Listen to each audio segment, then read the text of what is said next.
Hi മക്കളെ, ഞാൻ 2 വർഷം മുമ്പ് നമ്മൾ IIM-ലേക്കുള്ള എൻട്രൻസ് എക്സാം ആയിട്ടുള്ള കാറ്റ് ചുമ്മാ ഒന്ന് എഴുതി നോക്കിയിട്ടുണ്ടായിരുന്നേ. നിങ്ങൾക്കറിയാം കാറ്റ് എന്ന് പറയുന്നത് കമ്പ്യൂട്ടർ ബേസ്ഡ് ടെസ്റ്റാണ്, CBT. ഞാൻ ആദ്യമായിട്ടാണ് CBT അത്തവണ എഴുതിയിട്ടുണ്ടായിരുന്നത്. എൻ്റെ കുറച്ച് അനുഭവങ്ങൾ പറഞ്ഞുതരാം. അതായത് ശരിക്കും എക്സാം ഹാളിൽ കയറുന്ന ആ സമയം മുതൽ പരീക്ഷ തുടങ്ങിയത് മുതൽ എന്താണ് ഒരു ഗെയിമൊക്കെ കളിക്കുന്ന പോലത്തെ ഒരു ഫീലായിരുന്നു. അതായത് ഓരോ ചോദ്യങ്ങൾ ഇങ്ങനെ ചെയ്ത് കഴിയുമ്പോഴാണ് പല കാര്യങ്ങളും നമുക്ക് മനസ്സിലാവുന്നത്. അതായത് ഒരു ക്വസ്റ്റ്യന് ഇപ്പോൾ സംശയമുള്ള ക്വസ്റ്റ്യൻ എങ്ങനെ മാർക്ക് ചെയ്യണം, എന്തിന് നമ്മൾ ഈ കാൽക്കുലേറ്റ് ചെയ്യുന്ന വേണ്ടി നമുക്കൊരു റഫ് ബുക്ക് തരും. ആ ബുക്ക് എവിടെ കീപ്പ് ചെയ്യുന്നതാണ് ഏറ്റവും സൗകര്യം നടക്കാൻ നമ്മളിങ്ങനെ ചെയ്തുകൊണ്ടിരിക്കുമ്പോൾ മനസ്സിലാകുന്നത്. ആൻഡ് ഏറ്റവും കോമഡി എന്താ വെച്ചാൽ ഏകദേശം പരീക്ഷ കഴിയാറാവുമ്പോഴാണ്, അതുവരെ ഞാനെന്താ വലിയ കാൽക്കുലേഷനൊക്കെ കട്ട് ചെയ്തിട്ട് ഇതാക്കി ഡിവൈഡൊക്കെ ചെയ്തിട്ട് ആൻസർ ചെയ്യുന്നത്. ആൻഡ് പരീക്ഷ കഴിയാനാവുമ്പോഴാണ് എനിക്ക് മനസ്സിലായത് കാറ്റ് എക്സാമിന് ഫ്രീ ആയിട്ട് എന്താണ് കാൽക്കുലേറ്റർ നമുക്ക് ഉപയോഗിക്കായിരുന്നു, ആ എക്സാം സ്ക്രീനിൽ തന്നെ ഉണ്ടായിരുന്നു എന്നുള്ളത്. ഞാൻ ചുരുക്കി പറഞ്ഞു കഴിഞ്ഞാൽ എനിക്ക് കുഴപ്പമില്ലാത്ത സ്കോറൊക്കെ കിട്ടിയിട്ടുണ്ടായിരുന്നെങ്കിലും ഇതൊക്കെ എനിക്ക് ആദ്യമേ മനസ്സിലായിട്ടുണ്ടായിരുന്നെങ്കിൽ, ഇതെൻ്റെ രണ്ടാമത്തെ ഒരു അറ്റംപ്റ്റ് ആയിരുന്നെങ്കിൽ എന്താണ് ഉറപ്പായിട്ട് എനിക്കൊരു 10 ചോദ്യമെങ്കിലും എനിക്ക് അഡീഷണൽ ചെയ്യാൻ പറ്റും. എനിക്ക് ഫുൾ ക്വസ്റ്റ്യൻ ഒന്നും ചെയ്യാൻ പറ്റിയിട്ടുണ്ടായിരുന്നില്ല. ഓക്കെ, ഇത് ഞാൻ പറഞ്ഞത് എന്തിനാണെന്ന് വെച്ച് കഴിഞ്ഞാൽ നിങ്ങൾ ഇനി അങ്ങോട്ട് എന്താണ് വലിയ എൻട്രൻസ് എക്സാമുകൾ എഴുതാൻ പോണ്. ആൻഡ് ആ ഒരു എക്സാമിന് എന്താണ് മോക്ക് ടെസ്റ്റുകളിൽ എത്രമാത്രം ഇമ്പോർട്ടൻ്റ് ആണെന്നുള്ളതാണ്. അതായത് നീറ്റിൻ്റെ കുട്ടികൾ ഇവിടെ കാണുന്നത് ഉറപ്പായിട്ട് എന്താണ് നിങ്ങളെ മാർച്ച് കഴിഞ്ഞതിന് ശേഷം എജ്യൂപോർട്ട് കേരളത്തിൽ അങ്ങോളം എന്താണ് എല്ലാ ജില്ലകളും മോക്ക് ടെസ്റ്റ് നടത്തും. ഇവിടെ ഞാനിപ്പോൾ പറയുന്നത് എന്ന് വെച്ച് കഴിഞ്ഞാൽ JEE മെയിൻസ് വരികയാണ് ജനുവരി 24 മുതൽ. ആൻഡ് ഒരുപാട് കുട്ടികൾ എന്താണ് ഈ ജനുവരിയിൽ തന്നെ ഫസ്റ്റ് സെഷൻ കമ്പാരിറ്റീവ്ലി അതാണ് വളരെ എളുപ്പമാവാറുള്ള സെഷൻ.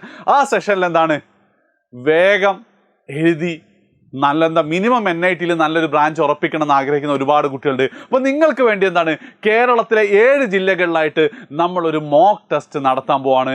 ആൻഡ് അതിലെ വിന്നർക്ക് എന്താണ് 1 ലക്ഷം രൂപയാണ് കേട്ടോ. നിങ്ങളാണ് ടോപ്പറെങ്കിൽ 1 ലക്ഷം രൂപയുടെ ക്യാഷ് പ്രൈസും നിങ്ങൾക്ക് തരുന്നതായിരിക്കും. അതിനേക്കാൾ ഇമ്പോർട്ടൻറ്റ് ഞാൻ നേരത്തെ പറഞ്ഞതുപോലെ തന്നെ, അതായത് എന്താണോ 2023 JEE ഉണ്ടായിരുന്നത് അതേപോലെ തന്നെ അതേ UI UX-ലായിരിക്കും, അതേ ഫീലിലായിരിക്കും നിങ്ങൾ പരീക്ഷ ചെയ്താൽ മാറ്റങ്ങളൊന്നും സംഭവിച്ചിട്ടില്ലെങ്കിൽ ഇത് തന്നെയായിരിക്കും എന്നുണ്ടാവുക നിങ്ങളുടെ 2024 എക്സാം സ്ക്രീൻ ഉണ്ടാവുക. ആൻഡ് ഉറപ്പായിട്ടും നിങ്ങൾ ആദ്യമായിട്ട് JEE മെയിൻസ് ഒറിജിനൽ ടെസ്റ്റ് എഴുതുന്നതിന് മുമ്പ് ഈ ഒരു ടെസ്റ്റ് നിങ്ങൾ എഴുതി കഴിഞ്ഞാൽ മിനിമം ഒരു 5 to 10 ക്വസ്റ്റ്യൻസ് എങ്കിലും നിങ്ങൾക്ക് അധികം അറ്റംപ്റ്റ് ചെയ്യാൻ പറ്റും. ആൻഡ് ആ ഒരു 5 ക്വസ്റ്റ്യൻ മതി നിങ്ങൾക്ക് NIT കിട്ടുമോ ഇല്ലയോ എന്ന് തീരുമാനിക്കാൻ. അതേപോലെ തന്നെ NIT-യിൽ കമ്പ്യൂട്ടർ സയൻസ് കിട്ടണോ അതോ സിവിൽ എഞ്ചിനീയറിംഗ് കിട്ടണോ എന്ന് തീരുമാനിക്കാൻ പോകുന്നത് അതാണ്. സോ ഇത് വളരെ ഇമ്പോർട്ടൻ്റ് ആണ് കേട്ടോ. അതായത് ശരിക്ക് ഈ ഓരോ എക്സാം സെൻറ്ററുകളും നിങ്ങൾക്ക് എന്താ പറയുക JEE-യുടെ ഒഫീഷ്യൽ സെൻറ്ററുകൾ തന്നെയാണ്. അപ്പം 24-ാം തീയതി മുതൽ ഒരുപക്ഷെ നിങ്ങൾ എഴുതാൻ പോകുന്ന എക്സാം ഇതേപോലത്തെ സെൻറ്ററുകളായിരിക്കും. ആ റിയൽ സെൻറ്ററുകളിൽ വെച്ചാണ് നമ്മൾ എക്സാം നടത്തുന്നത്. സോ നിങ്ങളൊരു സീരിയസ് ആസ്പിരൻ്റ് ആണ്, നിങ്ങൾ ആഗ്രഹിക്കുന്നുണ്ട് ജനുവരി 24-ന് തന്നെ എന്താ പറയുക ജനുവരി സെഷനിൽ തന്നെ NIT-യിൽ എത്തണം എന്നുള്ളത് ഉറപ്പായിട്ട് എന്ത് ചെയ്യണം ഈ ഒരു എക്സാം സീരീസ് അറ്റൻഡ് ചെയ്യണം. കാരണം ഇത് എത്രമാത്രം ഇമ്പോർട്ടൻ്റ്. ഞാൻ പറഞ്ഞില്ല 5 ക്വസ്റ്റ്യൻ തന്നെ, അതായത് മാത്സിലൊരു 4 ക്വസ്റ്റ്യൻ ചെയ്ത് കഴിഞ്ഞാൽ നിങ്ങൾക്ക് 99% മുകളിലാണ്. അപ്പോൾ അവിടെയാണ് നിങ്ങൾക്ക് 5 മുതൽ 10 ക്വസ്റ്റ്യൻ വരെ അഡീഷണലി ചെയ്യാനുള്ള സമയം നിങ്ങൾക്ക് കിട്ടാൻ പോകുന്നത് ഈ എക്സാം ഒന്ന് പരീക്ഷിച്ചാൽ, മോക്ക് ടെസ്റ്റ് അറ്റൻഡ് ചെയ്ത് കഴിഞ്ഞാൽ. സോ എക്സാമിൻ്റെ ഡീറ്റെയിൽസ് ഒരിക്കൽ നമ്മൾ പറഞ്ഞിട്ടുണ്ട്. വളരെ ക്വിക്കായിട്ട് ഒന്നും കൂടെ ഞാൻ പറഞ്ഞുതരാം.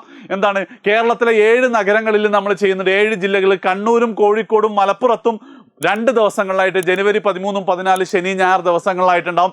രാവിലെയും സെഷൻ ഉണ്ടാവും, ഉച്ചയ്ക്ക് ശേഷം സെഷൻ ഉണ്ടാവും. എന്താണോ JEE സെഷൻ അതേപോലെ തന്നെയാണ് ഉണ്ടാവുക. അതേപോലെ തന്നെ തൃശ്ശൂർ, എറണാകുളം, കോട്ടയം, തിരുവനന്തപുരം എന്നീ 4 ജില്ലകളിൽ ജനുവരി 14 ഞായറാഴ്ച മാത്രമാണ്. എന്താണോ JEE-യുടെ ടൈമിംഗ് അതേ ടൈമിങ്ങിൽ അതേപോലെ തന്നെ ആയിരിക്കും നിങ്ങൾ എന്ത് ചെയ്യുക അവിടെ വെച്ച് ഈ സെഷൻസ് അറ്റൻഡ് ചെയ്യുക. ഫസ്റ്റ് സെഷൻ 9:30 മുതൽ 1 മണി വരെയും രണ്ടാമത്തെ സെഷൻ 1:30 മുതൽ 5 മണി വരെയാണ് നിങ്ങളുടെ സെഷൻ്റെ ഡ്യൂറേഷൻ ഉണ്ടാവുക. അതേപോലെ തന്നെ രജിസ്റ്റർ ചെയ്യാൻ വേണ്ടി രജിസ്ട്രേഷൻ ലിങ്ക് ഞാനിത് കമൻറ്റിൽ പിൻ ചെയ്തിട്ടുണ്ട്. ഓർ eduport.app/JEE എന്ന് ചെയ്താൽ മതി. ആൻഡ് അതേപോലെ തന്നെ ചെറിയൊരു രജിസ്ട്രേഷൻ ഫീസ് ഉണ്ട്, 200 രൂപ രജിസ്ട്രേഷൻ ഫീസ് ഉണ്ട്. ആ ഒരു സെൻറ്ററിൻ്റെ ചിലവ് മാത്രം നിങ്ങൾ അറ്റൻഡ് ചെയ്യുകയാണെങ്കിൽ സെൻറ്ററിന് നമ്മൾ കൊടുക്കുന്ന ആ ഒരു എമൗണ്ട് മാത്രമാണ് നിങ്ങളൊരു രജിസ്ട്രേഷൻ ചാർജ് വരുന്നത്. മാത്രമല്ല നിങ്ങൾ എജ്യൂപോർട്ടിൻ്റെ JEE ബാച്ചിലെ പെയ്ഡ് സ്റ്റുഡൻ്റ് ആണെങ്കിൽ നിങ്ങളിപ്പോൾ ഫീ പേ ചെയ്ത് കഴിഞ്ഞാലും എക്സാം അറ്റൻഡ് ചെയ്തതിന് ശേഷം നിങ്ങൾക്കത് നമ്മൾ റീഫണ്ട് ചെയ്ത് തരുന്നതായിരിക്കും. So that's it. ഇത്രയേ ഉള്ളൂ. ഫീസിനെ കുറിച്ച് 200 രൂപ എന്ന് പറഞ്ഞാൽ വളരെ ചെറിയ എമൗണ്ട് ആണ് നിങ്ങൾക്ക് കിട്ടാൻ പോകുന്ന മാർക്ക് വെച്ച് നോക്കുകയാണെങ്കിൽ. സോ ഉറപ്പായിട്ടും ഈ 7 ജില്ലകൾ, ഈ 7 സെൻറ്ററുകൾ നിങ്ങൾക്ക് അടുത്താണെങ്കിൽ വേണേൽ സ്ക്രീൻഷോട്ട് എടുത്ത് വെക്കുക.